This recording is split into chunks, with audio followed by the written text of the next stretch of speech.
Hello physios, get back to my channel Sneha Physio Notes. Today we learn on topic on lumbar vertebrae on the based on biomechanics.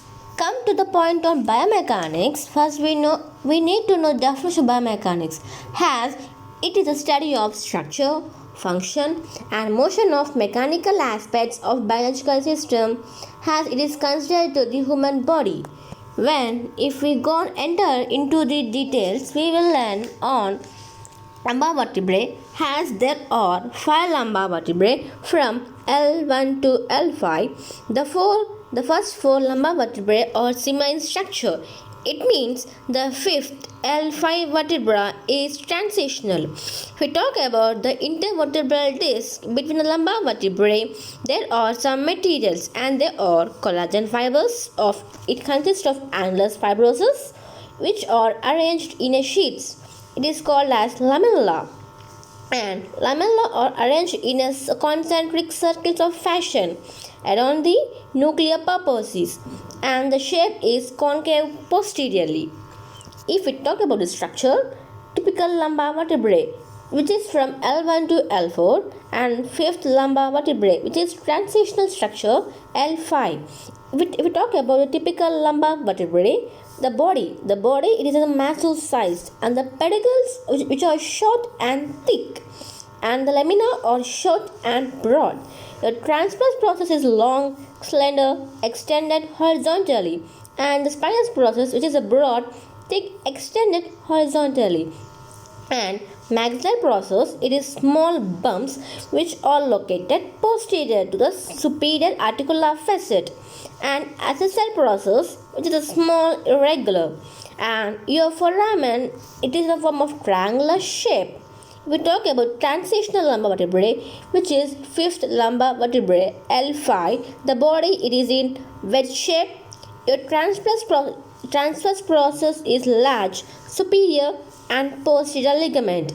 If we talk about the spinous process, it is a smaller and lumbosacral disc. It is wedge shape, has your body and lumbosacral articulation between L5 and S1, and it articulates between your interbody joints and your zygophysial joints. Zygophysial joints, it can be said as a set of synovial plane joints between the articular process of two adjacent vertebrae. If we talk about the ligaments and its fascia, we have ligaments 6, AL, anterior longitudinal ligament, posterior longitudinal ligament, which is a thin ribbon-like, and supraspinous ligament, ligamentum flavum, which is a thick supraspinous ligament, which is absent at L5 to S1 segment, and iliolumbar ligament and thoracolumbar fascia. And we talk about the kinematics. It tells about the concern with the motion of objects without the force.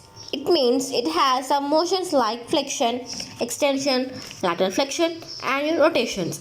And orthokinematics, which deals about your sliding and gliding your motions. Suppose in lumbar flexion, it can be seen as lateral view when anteriorly the vertebral disc gets compressed, your material inside the lumbar intervertebral disc gets bulging out and your nuclear pulposi goes into posterior. So, a posterior aspect of intervertebral disc getting stretched.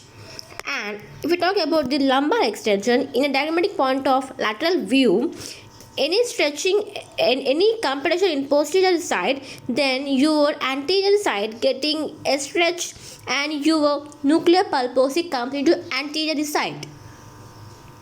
You can see the lateral flexion, your lumbar segments, it can more mobility in L1, L2 and little it L3. Okay, and if we talk about rotations, there is a minute change in lumbar rotations. If you talk about lumbo-pelvic rhythm, it is very important. It has 5 markers. I can tell about the concept. The main concept lies behind this lumbo-pelvic rhythm. As the word suggests, lumbo-pelvic, it coordinates between the lumbar and pelvic. Remember these bullet points to be written in exam point of view. What are they? If the lumbo-pelvic rhythm in forward bending, your lumbar flexion and it is followed by your anterior pelvic comes tilting. And if you are backward bending, your lumbar extension goes into a posterior pelvis tilting. So this what happens in a sagittal plane during your trunk bending activity. Like if you want to take an object, then you need to do a lumbar flexion, then followed by lifting an object into lumbar extension. If you talk about the kinetics, where it deals with force and motions, like when you go have compression, if you talk about the spine, occurs as a result of the force of gravity, and you can also deal with the ground of reactions, and the force is produced by the ligaments and some muscular contractions. So the compressive force of thoracic spine, it is more as comparison to cervical spine because of the greater amount of body weight and kyphotic shape. If we talk about in lumbar, for example, in lumbar flexion, we having a compressive force is applied to the anterior aspect of the disc, and at the same time the distraction force will be at your posterior aspect of the disc. So it means there are some opposite forces occurs with lumbar extension. And if we talk about the shearing forces, when load is applied to the spine, there are some shear forces which are occur parallel to the intervertebral disc. So as there is a compression of the nucleus, it results in lateral bulging of the nucleus, and what the material inside, it is there collagen fibers of your annulus. And your shear forces also occur as one vertebra moves. For example, if it might be any forward or a backward with flexion and extension. And the muscles responsible for the lumbar region, the flexors are your internal and external oblique, rectus abdominis, transverse abdominis, and your extensors like your erector spinae, semispinalis deep, spinal muscles, lateral flexion, corvatus lumborum, your psoas major muscles. We talk about the clinical significance. Spondylolisthesis. Your lumbar gets spondylolisthesis has one of the vertebra gets slippage to the one other vertebra in relation to the other below.